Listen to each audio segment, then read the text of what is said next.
Bienvenidos, empezamos la clase 4 de nuestro curso de biodescodificación, en la cual vamos a tratar la quinta ley, que es la ley de la esencia, ¿verdad? Bueno, la esencia de que todo tiene un porqué y todo tiene un sentido, de la ley del Dr. Hammer.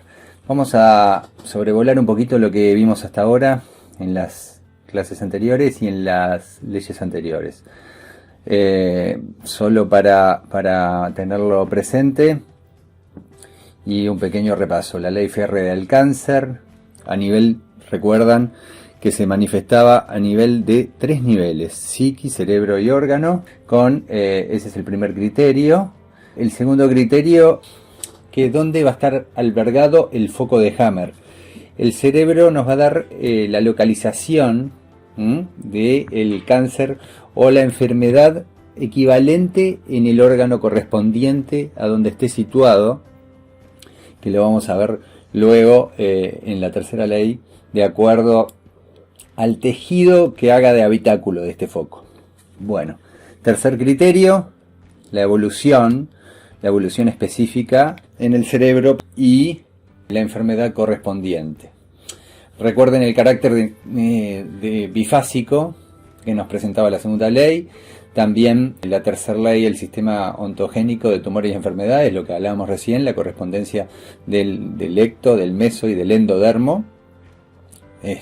Y allí los órganos generados y por lo tanto las enfermedades correspondientes tributadas a estos órganos. Después, el sistema ontogénico de los microbios, la participación de los microbios en los distintos tejidos y órganos. Y ahora sí, la ley que vamos a desarrollar hoy, la ley de la esencia, en la cual toda enfermedad corresponde a un sentido biológico específico. Un sistema SBS que está programado por la naturaleza. Vamos a partir con un ejemplo. Una mujer toma de la mano a su hijo, ¿verdad?, al cruzar la calle, y es alcanzado por un automóvil. Bueno, allí comienza el DHS. La preocupación de la madre e hijo siempre impacta en el área del cerebro que controla la función de la glándula mamaria. Por lo tanto, ¿qué va a suceder?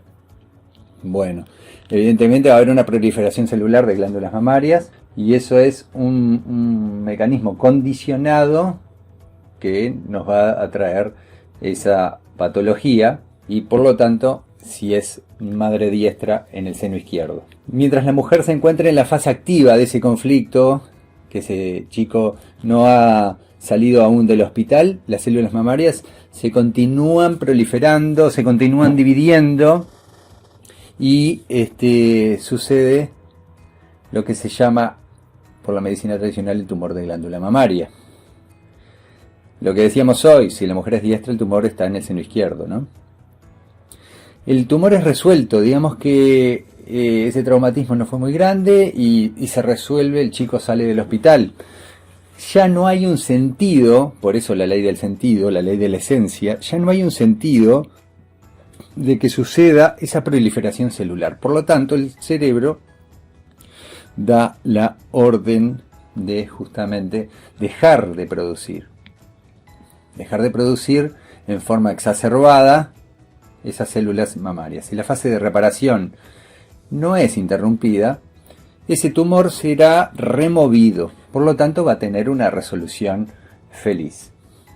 Todas las llamadas enfermedades tienen un significado especial. Para el asombro hay muchos detractores. Podemos entender que la naturaleza es ordenada y por lo tanto cada cosa ocurre con un parámetro y con un significado y un porqué. Ahí está la esencia del entendimiento, ¿no? Un porqué, ir a buscar los porqué. La quinta ley entonces del conocimiento de justamente de la medicina germánica parte de que el programa especial biológico sensato de esta naturaleza es un programa de un perfil evolutivo. En realidad la ley contempla esta quinta ley es como un resumen, contempla todas las anteriores leyes y le da una lógica y una resolución. Si tenemos en cuenta que el cerebro se programa para tener, en términos biológicos, la supervivencia, es la única manera de entender y comprender el sentido de estas leyes y su interacción. Vamos a destacar ahora la vivencia. Uno puede tener un conflicto, pero el conflicto lo puedo vivir yo y lo puede vivir el vecino. El tema es que ese conflicto no va a ser vivenciado por ambos de la misma manera, va a tener distintas tonalidades, distinta gradualidad. Vamos a tener justamente lo que llamamos un color determinado. ¿Y de acuerdo a qué? A parámetros, a creencias ancestrales, creencias familiares. Algo que puede ser magnífico, puede ser tomar un té, por ejemplo, en determinada familia, y en otra puede ser la sesión más aburrida para programar un día. Eso es una característica que hace que la vivencia sea vivida de una o tal manera.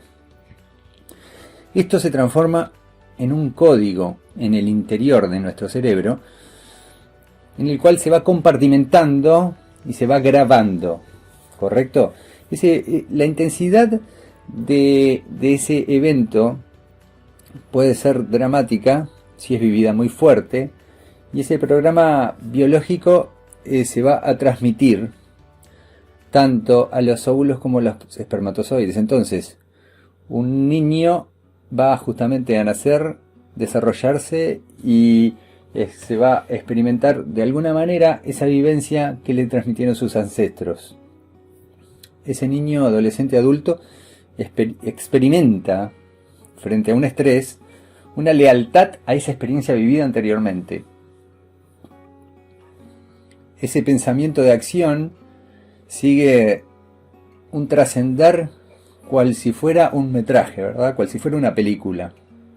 Es un movimiento en el cual la entrada de esa información genera que la mente entre como en un conductor automático, ¿no? Entra justamente como en una conducción automática.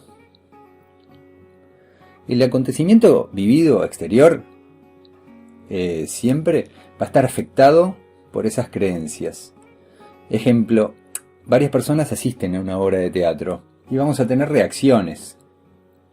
Por allí, aburridísimo, una persona estuvo muy feliz, la escena final, el final debió tener otro fin, una escena fantástica, otro que fue deprimente, frustrante, etc. Todas esas personas viven el mismo acontecer, pero todos lo vivencian, y ahí está la importancia, de modo diferente. Traslademos esto, por ejemplo, a un hecho que puede ser muy común, como por ejemplo la pérdida de un empleo. Y bueno, en algún paciente, por ejemplo, puede ser justamente una vivencia muy complicada, muy traumática, porque tiene justamente el miedo paralizante justamente a no poder sustentar a su familia, la falta de alimento, ahí se va a reflejar en el hígado. Otra persona le pasa exactamente lo mismo y va a tener una sensación, una vivencia de desvalorización. Yo no valgo para este empleo, por eso prescindieron de mí. Yo podía haber servido para la empresa, pero no me tuvieron en cuenta, etcétera, etcétera, etcétera. Bueno, esto va a tener un reflejo en el aparato músculo-esqueletal, el sentimiento de desvalorización. Una pérdida de territorio o espacio. Bueno, yo tenía mi carrera ya prehecha, estaba desarrollándome. Eso va a tener un reflejo en las arterias coronarias. Otra persona que venía haciendo una buena carrera en ese empleo y lo siente como una deshonra, mancillaron su honor, puede tener repercusiones dérmicas. de acuerdo a las creencias y convicciones, es que nosotros vamos a reaccionar y es de acuerdo a que vamos a vivenciar tal o cual conflicto. El conflicto es la palabra principal que nos tenemos que grabar. ¿Por qué? Porque nosotros vivimos continuamente frente a conflictos. Hay un conflicto desde lo más simple hasta lo más complejo.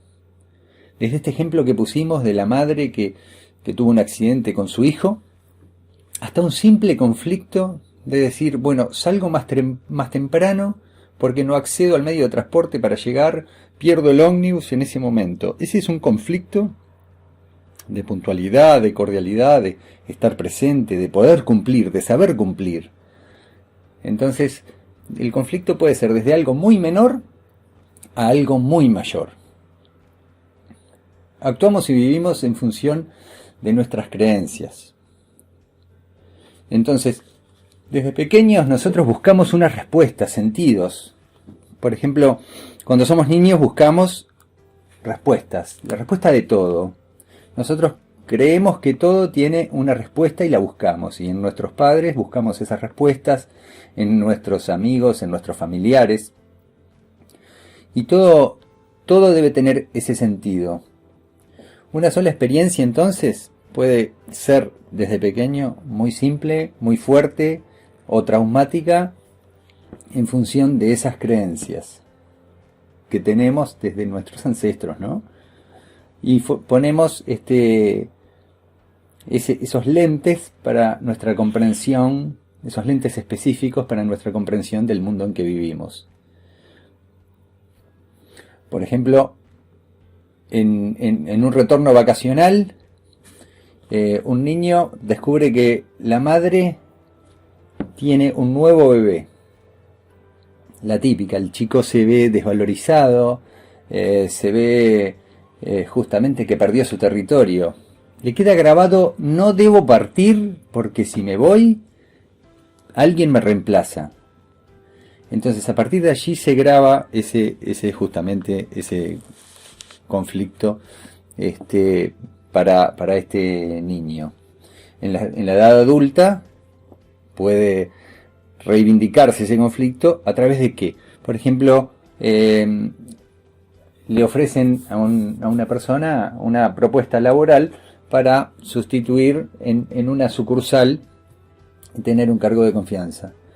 Entonces esa persona obviamente no lo toma porque revive ese conflicto y dice, si parto y me voy a la sucursal me van a poder reemplazar. Esa es volver a vivir, lo vamos a ver más adelante.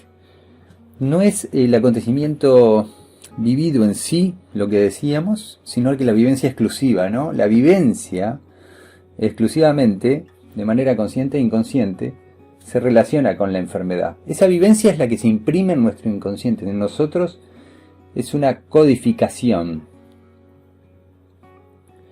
Es importante para nosotros que estamos haciendo la terapia decodificadora, que se tome y se desprograme, que haya conocimientos cabales para poder comprender la situación que fue vivida, pero comprender en profundidad. Debe haber una empatía, una interpretación, orientando hacia tal o cual enfermedad. Tenemos que tener un conocimiento cabal para ejecutarlo, ¿no? Y tenemos muchos ejemplos para ver. Vamos a ver un ejemplo que es muy nutritivo. Tenemos un ejemplo, el de un cazador, ¿verdad? Un cazador prehistórico. Un cazador prehistórico que se llama Nam. Este cazador, claro, vive en las grutas, en las montañas, y va a cazar lejos en el bosque, donde allí hay una caza suficiente. Pero vete aquí que entre las grutas y esas montañas hay un río de lecho bastante menor, o sea que ellos lo pueden pasar a 1,5 metros a pie y salen de caza. Pero ¿qué pasa? Ese río en sí tiene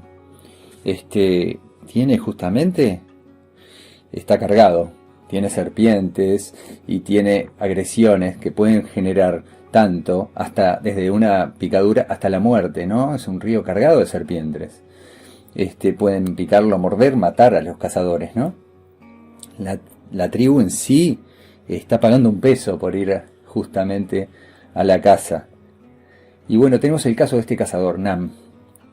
Se le sobreviene un estrés. De allí, ni bien sale de casa, el día que salen de casa ya comienza justamente ese estrés, ese sobrepeso, esa sobrecarga. Va aumentando el estrés paso a paso hasta que va entrando en el agua. En ese momento aumenta tanto que se llega al paroxismo, ¿verdad? A la inmovilidad en el medio del lecho del río, a lo cual se le hace insoportable, ya no lo tolera. Al mismo tiempo, al no tolerarlo, el cazador, ¿qué piensa? No sirvo, no lo puedo hacer, soy cobarde, no tengo coraje, el miedo me está superando. Entonces allí vive un doble conflicto, desplazamiento vertical y desvalorización. Ese sobreestrés va aumentando hasta llegar a un agotamiento. Psicológicamente no hay solución y se requiere una solución urgente.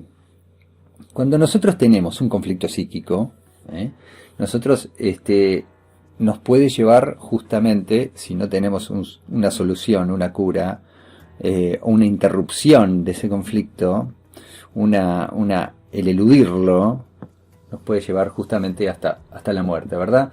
Entonces, vamos a brindarnos una solución, vamos a tratar de superar el conflicto, eso es lo que se hace en principio, pero la solución puede ser una solución de superación.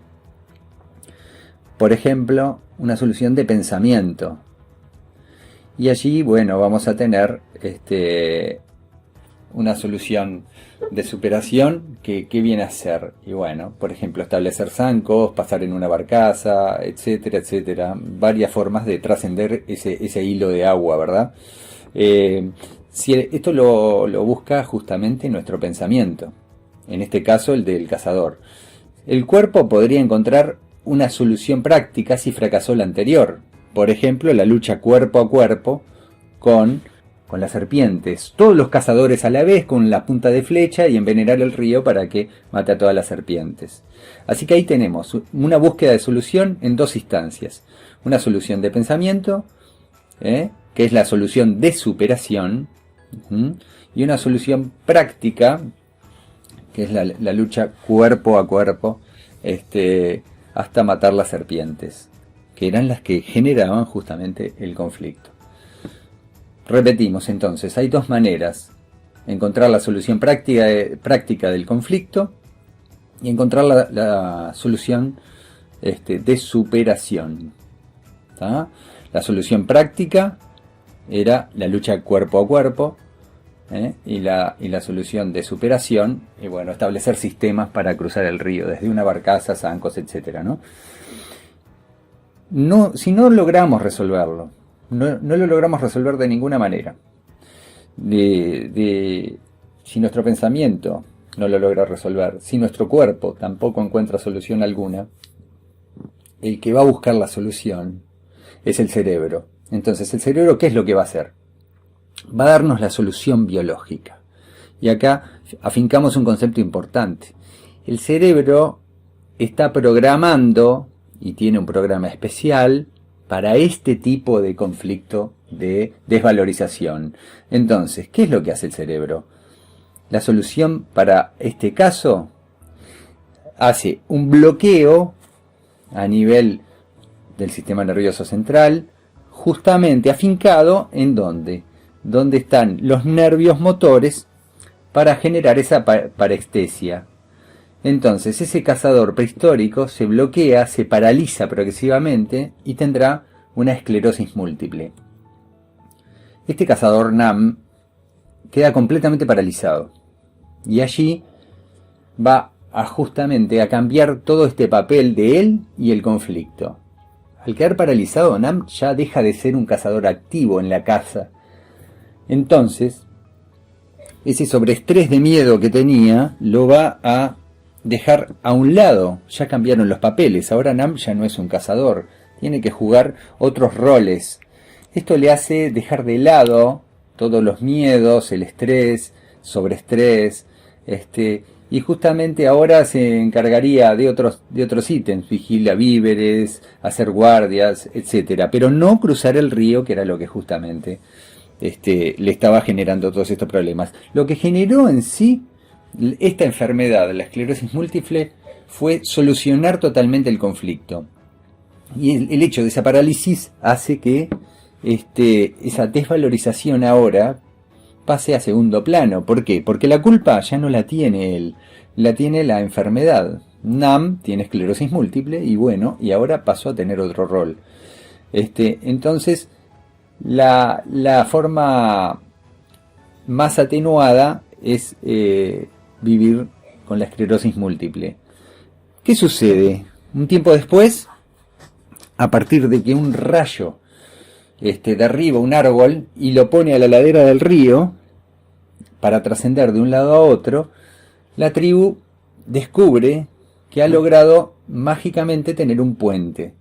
Entonces, esto hace que Nam no tenga más el conflicto psicológico de tener que cruzar un río. Es más, nadie lo tiene con peligro, porque el río ya lo pueden cruzar a través del puente para ir a la casa. Finalmente, Nam, ese estrés original, ya no lo tiene, por lo tanto, recupera todos sus movimientos. De ahí, bueno, vienen otras interpretaciones de quién generó la cura de la esclerosis. Pero esto no es nada más ni nada menos que un ejemplo muy vasto para poder darnos cuenta de el camino que tenemos frente a los conflictos y los caminos para darle una solución práctica a una solución de superación. Cabe destacar que la solución práctica del conflicto la comparten los animales y los seres humanos. Esto lo vamos a ver más adelante. Y la solución de superación está dada por la inteligencia. Y también los hombres, a pesar de que tienen las dos opciones, generalmente optan por las soluciones prácticas de sus conflictos. El animal no puede elegirla. Vamos a ver una joven que está con depresión, estaba enamorada y ante el proyecto de justamente del casamiento, le sobreviene un shock cuando justamente el novio le dice que no está enamorado y prefiere la separación. Si lo vive como términos de nido, aparece un cáncer de seno, si es realmente fuerte.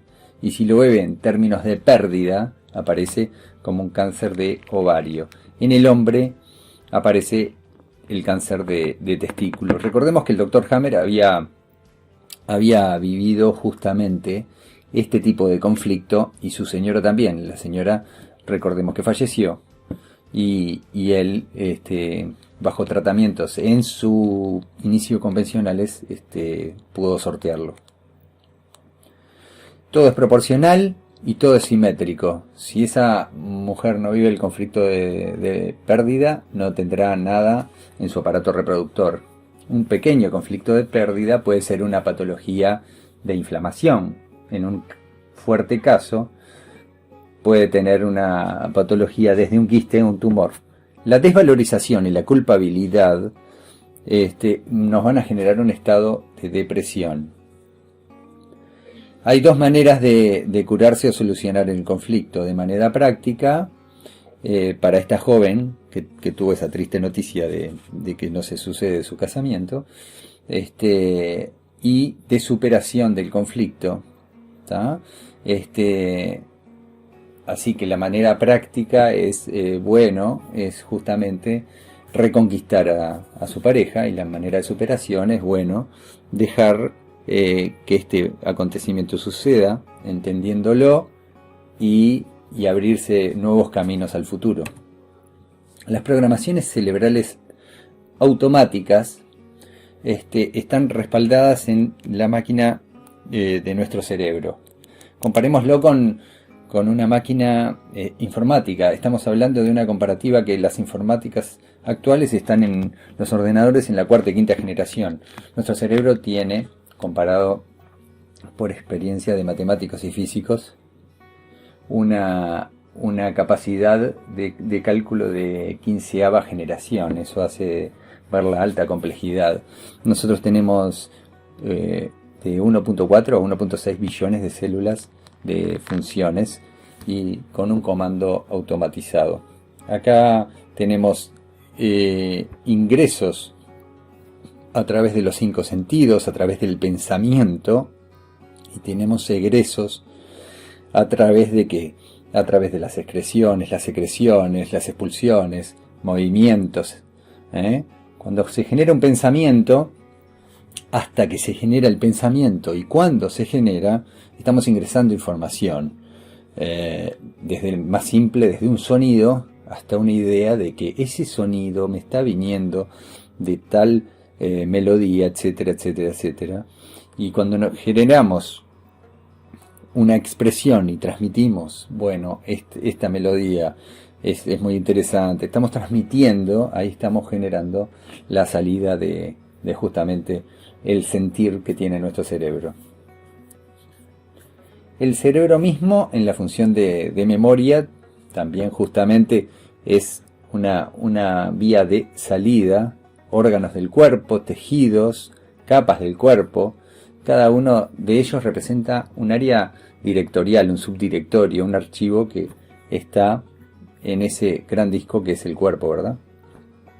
El pensamiento en sí es solo un ingreso de datos y no una salida. Esto es lo que decíamos recién, ¿verdad? Vamos a hablar de la primera A del conflicto, cómo maneja el cerebro automático la información. ¿Qué es la primera A? Es cuando los chicos aprenden a la primera A.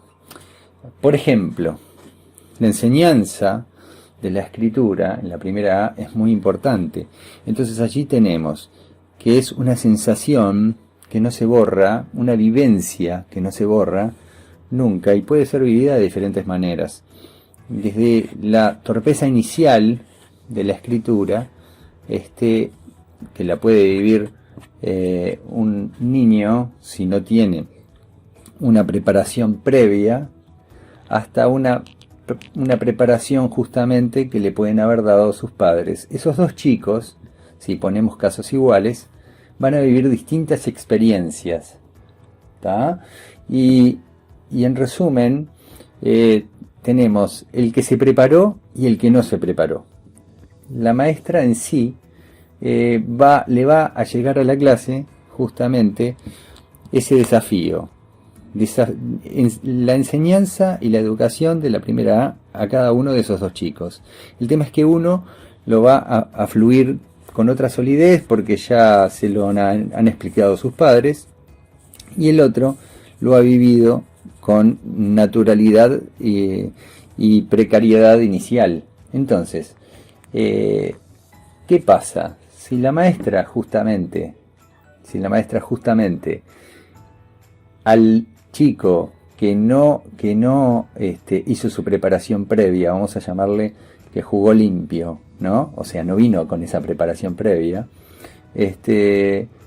Si la maestra no lo felicita y felicita justamente al otro chico, le puede generar justamente, al mandar, por ejemplo, una nota a los padres y diga, bueno, el hijo necesita un apoyo, dificultades, porque no se está correspondiendo con la dificultad corriente.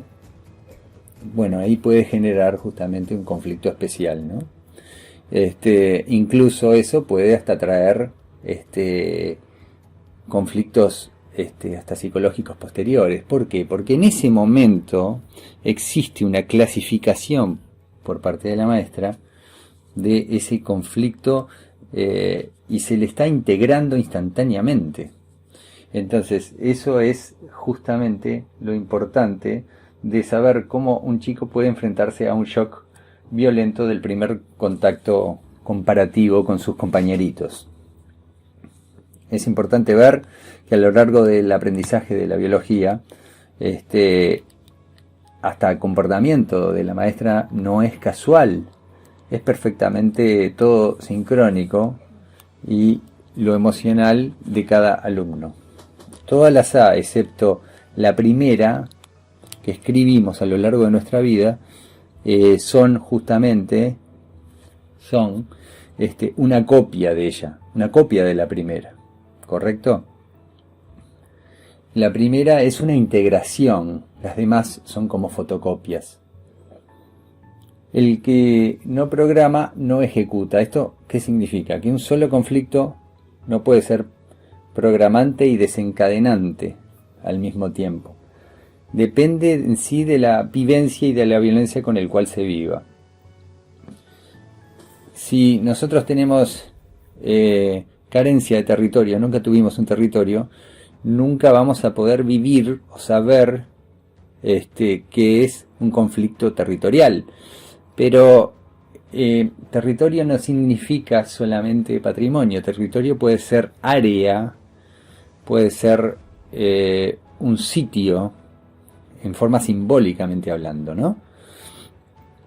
Todo conflicto ejerce una mecánica en su proceder. Y esos conflictos vemos que tienen, por ejemplo, un estrés normal, un estrés de preocupación, un sobreestrés permanente y un estrés ya intolerable que lleva al DHS y genera justamente el foco de Hammer, como ya vimos. Veremos conflictos programantes desencadenantes que se dan en la menor de los casos, ¿no? Desborda la capacidad, es un conflicto rápido, se programa y se ejecuta simultáneamente a la vez. Una madre ve atropellado a su hijo al cruzar la calle. Bueno, ya no hay tiempo siquiera de un estrés psicológico. El cerebro tiene que trascender inmediatamente todo eso a una respuesta biológica. El conflicto programante y más tarde desencadenante. Ahí ya tenemos una prevalencia mayor. Accedemos hasta el 40% de los casos. Una persona tiene la misma vivencia con la misma tonalidad, pero pueden ser o no los hechos generales. Y esa interpretación, los hechos pueden ser o no similares. La interpretación va a variar justamente. Es importante que tengamos en cuenta que a diferentes edades los conflictos se viven de diferentes maneras, ¿no? No es lo mismo entender un conflicto a los 9 años que entenderlo a los 45 años. Puede ser justamente vivido como un gran drama a esa edad. El conflicto, ni bien está grabado, se comprende y se ve que hay un estrés muy fuerte y que debe guardar en su memoria por la tonalidad y la intensidad que se vuelven a presentar. Por ejemplo, un niño pierde su mascota, para él es su mejor amiga. Ahí está programando una pérdida de amistad. A los 27 le sucede que la amiga fallece, bueno, y estamos recrudeciendo justamente ese conflicto. Allí se sucede por la pérdida, por la caída, por la desvalorización, la esclerosis múltiple. Años más tarde, la persona en la esclerosis múltiple, ante una caída, puede perder su comercio, es una caída simbólica y se desvaloriza. En un conflicto programante, en el foco en el foco de Hammer, no hay una manifestación en la biología. A menudo encontramos un patrón de conducta, un modo de reaccionar específico frente a tal o cual situación, ¿verdad? Después tenemos, por ejemplo, el caso de un gran estrés despierta la memoria de todos los conflictos, ¿no? Ahí tenemos el caso de prevalencia de un 50%. Un conflicto de supervivencia. Gracias al almacenamiento cerebral, todas las situaciones de estrés han sido codificadas. Entonces, el cerebro va justamente en un instante a corresponder como si fuera en la película todas las memorias de la vida. Otra manera de generar conflicto autoprogramable. En el conflicto autoprogramable tenemos que la fuente de un nuevo conflicto es nuestro propio organismo. Las posibilidades es que el estrés es provocado por esos síntomas que nos hacen reprogramar la enfermedad que ya está presente. De esta manera, lo único que logramos es la cronicidad y la no curación. Por ejemplo, un conflicto cíclico. Tenemos el acné. El paciente acnéico se ve y no tengo mejora, no puedo estar en relación con los demás, la piel está llena de pozos, etc. Bueno, ese es el conflicto autoprogramante, ¿tá? Es un conflicto que justamente tiene una vida cíclica. Después tenemos un conflicto que corta a otro conflicto presente. Por ejemplo, un conflicto ya pierde su importancia y pasa a ser el más importante el otro. Un robo en una casa, pero justamente a la persona le llaman y dicen, bueno, mira, tu madre ha sufrido un accidente, entonces tenemos que operarle las piernas. Bueno, ahí ya el robo de la casa pasó a segundísimo plano. Otro es justamente el caso de una mujer que tiene el marido alcohólico y hace esfuerzo por justamente por llevar esta situación a la cura. Pero cuando se entera que el marido es alcohólico, ahí el conflicto primario ya deja de tener sentido. Después tenemos conflictos vividos por el hijo para aliviar a alguno de los padres. Después tenemos conflictos en equilibrio. Se trata de un conflicto pasado no resuelto que puede permanecer durante años, pero de débil actividad. Es una actividad vagotónica, pero muy débil. Tenemos conflictos reincidentes. La persona está en... Esto se da mucho en enfermedades crónicas, bronquitis, problemas cardíacos crónicos. Son pequeños conflictos, pero vuelven y vuelven y vuelven. Conflictos secundarios. Bueno, secundario a tal situación. Entonces se dio un conflicto importante que es amplificado y justamente lo va como amplificando, ¿no? Como haciendo un efecto lupa. Conflictos de identificación. Es muy común entre padres e hijos. Una mujer pierde su hijo pequeño en un accidente y la madre de esa mujer, en estrecho lazo con su hija, justamente sufre patologías en los ovarios, como hoy decíamos. Soluciones a nuestros conflictos biológicos. ¿Qué tenemos que tener para resolver un conflicto? Tenemos que identificar el conflicto desencadenante. Tenemos que ver el programante del conflicto y liberar ese pensamiento negativo que lo puede hacer crónico y no curable.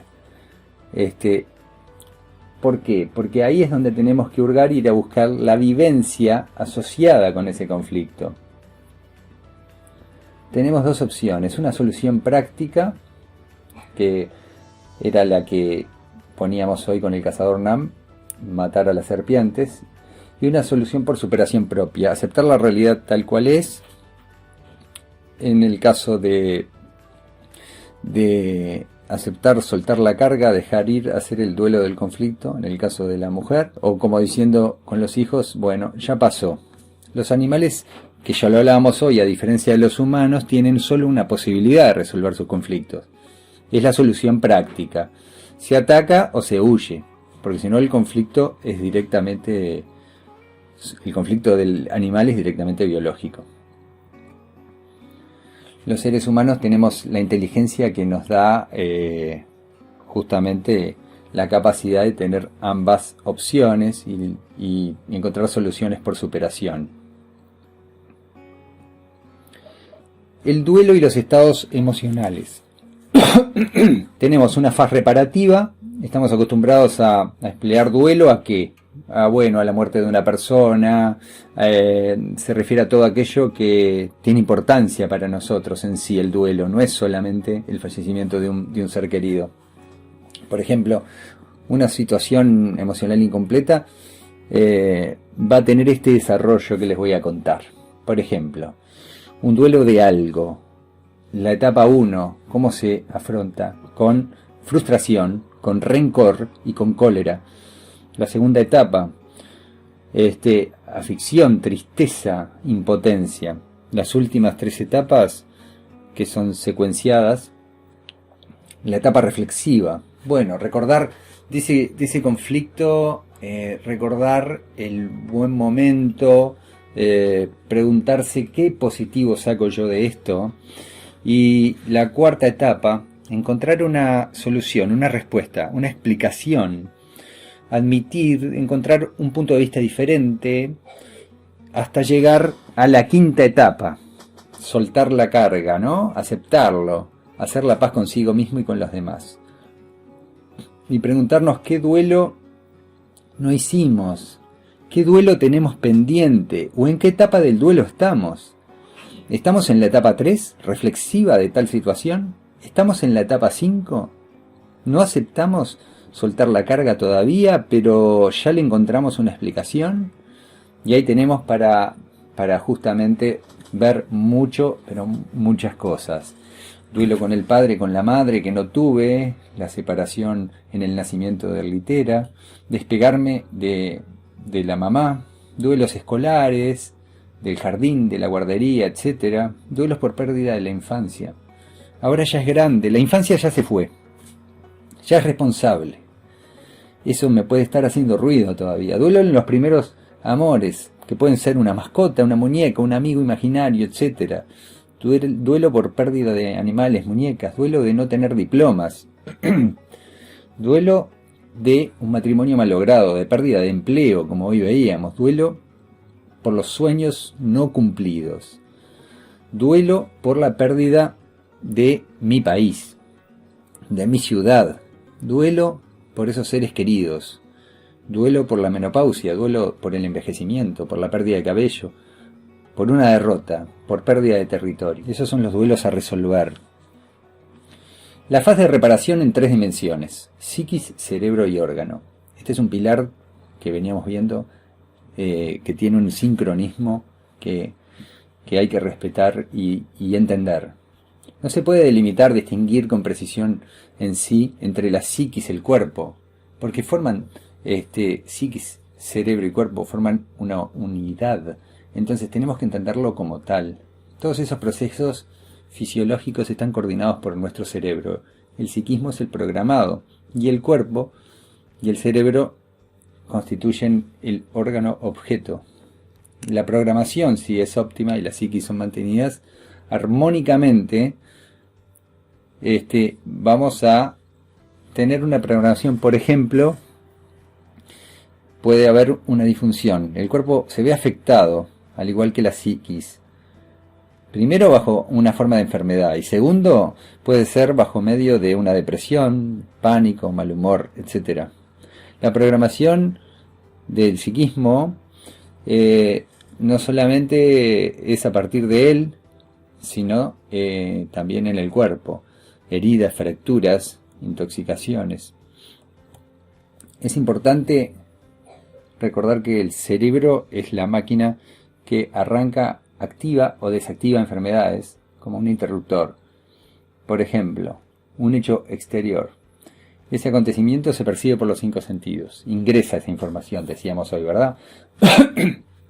Inmediatamente la memoria inconsciente comparte un punto en común, o sea, buscamos un símil a partir de las creencias que teníamos.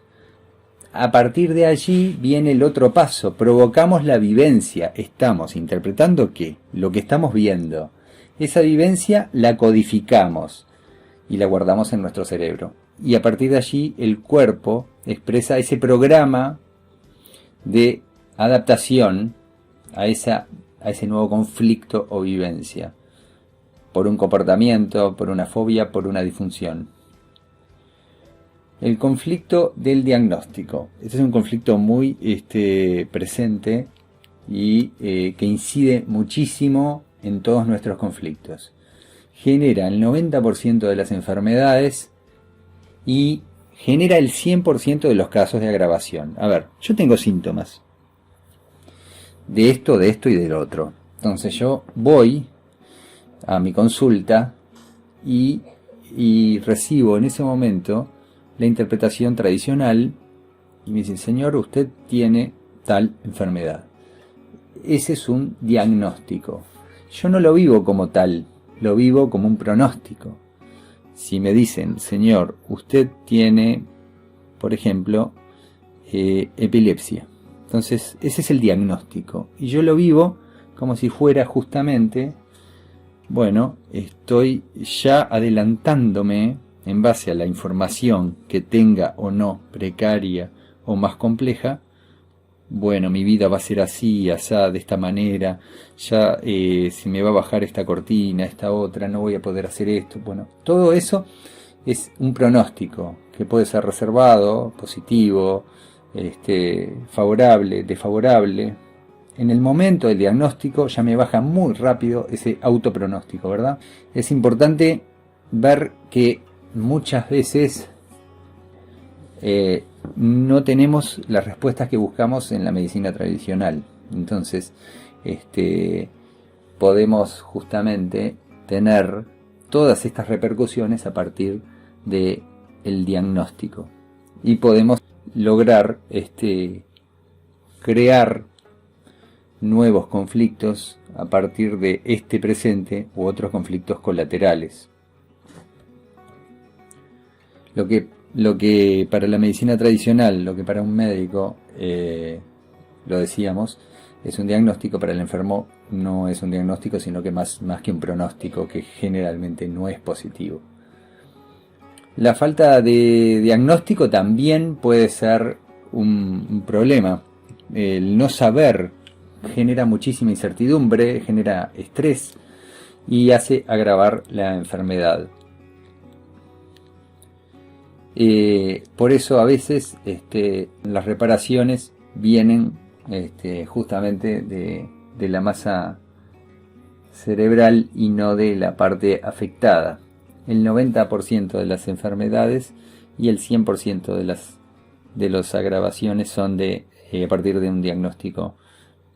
Y las diferentes formas de generar un conflicto diagnóstico termina siendo el conflicto, el pronóstico que autogeneramos. Por ejemplo, el médico me dice, estamos frente a un problema, vamos a ver nuevos exámenes. En este ejemplo, el marido le pide, no le diga a mi señora porque es muy sensible, no lo soportaría. La paciente se inquieta día tras día y va desencadenando ese estrés del cual le estábamos hablando.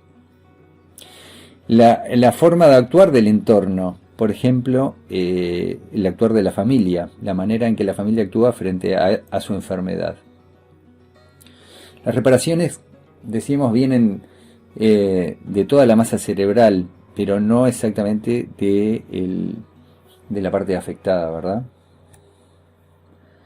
El autodiagnóstico en sí no hace otra cosa que justamente en base a qué, a palabras, a subentendidos, a información que obtuve o desinformación que obtuve, justamente vamos a tener ese autodiagnóstico que no va a ser nada más ni nada menos que cargar y potenciar nuestro conflicto.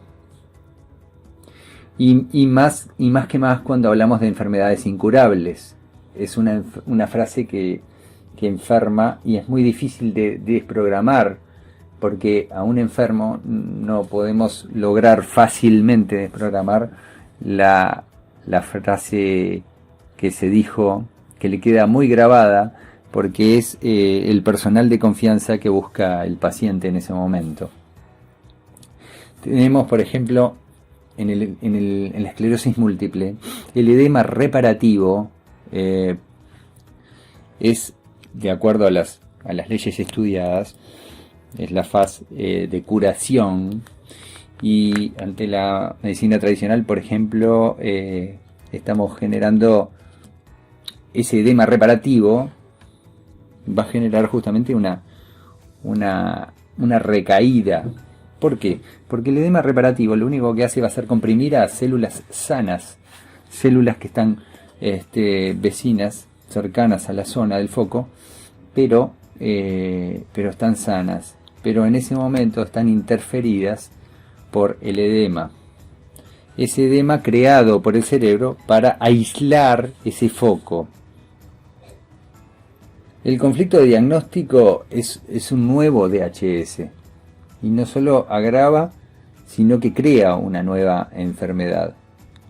Por ejemplo, si el conflicto es vivido muy intensamente, aparece alguna molestia, va al médico sin saber qué tiene y el paciente le dice: señor, tiene cáncer de hígado. El médico se lo dice de una manera profesional, pero tampoco sabe cómo funciona en sí el transitar de este sistema biológico. Y el tono fatalista hace que la vivencia generada sea justamente una generadora de cronicidad y conflicto mayor. Si tenemos, por ejemplo, cáncer de pulmón, por ejemplo, tenemos el miedo a la propagación del otro pulmón, y el cerebro manda una orden ¿de qué? De proteger el otro pulmón. El resultado de esa protección es un cáncer de pleura del pulmón izquierdo. Entonces, este es un sistema biológico codificado que se hace como protección al primero, pero termina siendo justamente una enfermedad en el segundo. Y ahí el diagnóstico médico lo va a transformar como justamente, bueno, una interpretación diferente, e incluso hasta una metástasis, ¿verdad?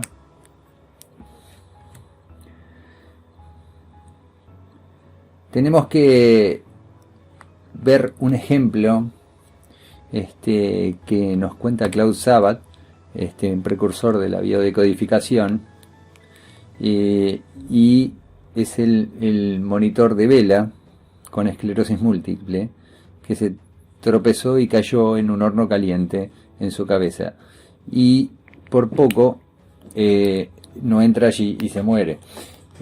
Haciendo buceo se había quedado bloqueado entre dos rocas en el fondo y posteriormente, en un andar en bicicleta a lo largo de un descenso, llegó a ir tan rápido que comenzó a vibrar y no quería usar los frenos porque tenía miedo de perder el control por el temblor de la bicicleta. Logró realmente llegar al final de la pendiente, pero el susto fue tan grande que nunca volvió a bajar esa pendiente. Esos acontecimientos generan en su inconsciente un estrés de desplazamiento en verticalidad. Eso fue justamente como revivir dos veces la quiebra. El niño con una pierna más fina que otra. Tenemos un niño que vive en Francia y tenía una pierna más delgada.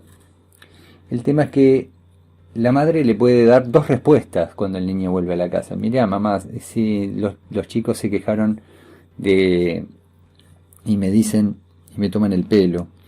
Entonces la madre le puede decir: no es nada, hijo, eso siempre sucede si sos diestro, etcétera, etcétera. Lo ve como algo normal. Ahora, ¿qué hubiera pasado si la madre hubiera actuado exactamente al revés? Y le hubiera dicho: a ver, sacate el pantalón, vamos a ver si efectivamente qué es lo que tienes y vamos a hablar con tu padre a ver qué piensa. En ese momento, si la madre toma esta segunda opción, está certificando justamente el conflicto que el chico tuvo en el colegio, lo está amplificando y obviamente no va a lograr nada más ni nada menos que efectivizar ese conflicto.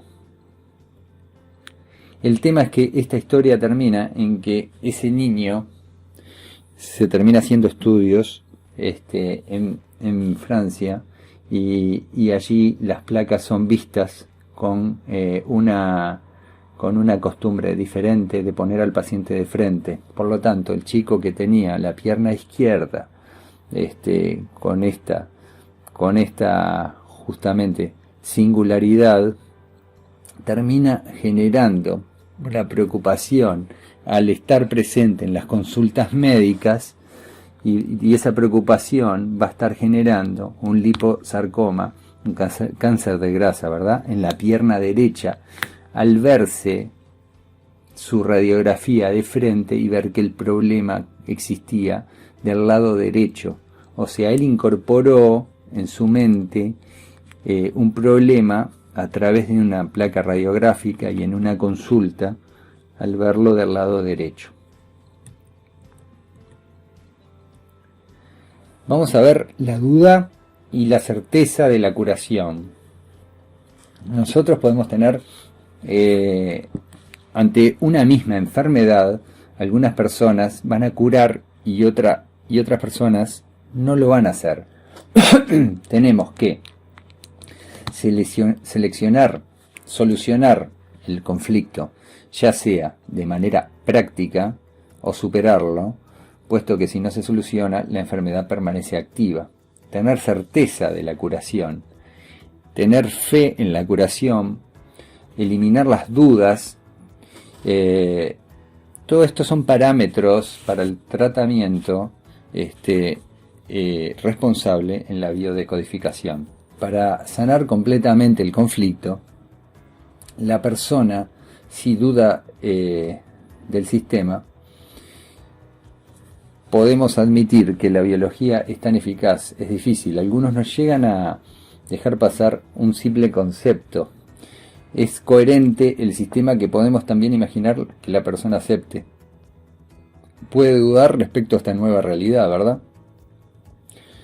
Todas las enfermedades funcionan en sí de una manera, que es la misma, pero unas son más graves que otras, tienen en sí distintas consecuencias, potencialidades y soluciones. No es posible la enfermedad sea justamente más grave que un resfrío, ¿verdad? Esto lleva al paciente a dudar. ¿Qué podemos hacer en esos casos? Bueno, presentarles distintas soluciones. Se debe tomar conciencia que duda de la gravedad real, ahora la ve como nula de la enfermedad. Entonces la persona puede dudar justamente y puede decir, esto es común, esto lo tiene todo el mundo. Otros pueden decir, lo mío es distinto, o lo mío es demasiado grave. Eso revivencia lo que decíamos hoy, de la vivencia en sí. Lo mío importa poco, no valgo nada, nunca llegaré a salir de esto. Esto es cómo se posiciona el paciente justamente frente a la enfermedad. Allí es donde hay que guiarlo. El conocimiento es justamente libera, y apenas ya tengo el conocimiento, desaliento el miedo que tenía. La persona tiene esperanzas de curarse. Tenemos la esperanza en sí de que me curaré. Eso puede decir un paciente, una declaración positiva, aparenta ser positiva, pero dice, algún día me curaré. Eso no, aparentemente positivo, pero ya al trascenderlo tanto en el tiempo, es como un engaño. ¿Qué significa tengo esperanza de curar? Y bueno, es solo una esperanza, no tengo una certeza absoluta. Entonces, si estoy seguro de la curación, ya automáticamente salto a la curación, ¿no? No tengo más esa esperanza, la perdí la esperanza porque ya es realidad, estoy seguro que me voy a curar. Ejemplo de la mujer con cáncer de mama. Bueno, justamente, su abuela murió de cáncer de mama hace 27 años, sigue todo el proceso habitual de cáncer de mama. Su madre murió de cáncer de mama hace 9 años y su mejor amiga murió de cáncer de mama solo hace 9 meses. Ahí tiene una raíz de que es muy grave, una raíz muy profunda, muy afincada, se generaliza y se muere. Cuando combata un voy a curarme, voy a salir de esta. Este fue un ejemplo final para ver justamente que la esencia y la lógica de las leyes de Hammer y la quinta ley, la esencia y el método y la importancia de lo que es la emoción. y la emoción y cómo fue vivida. Bueno, espero les haya gustado y nos vemos en la próxima.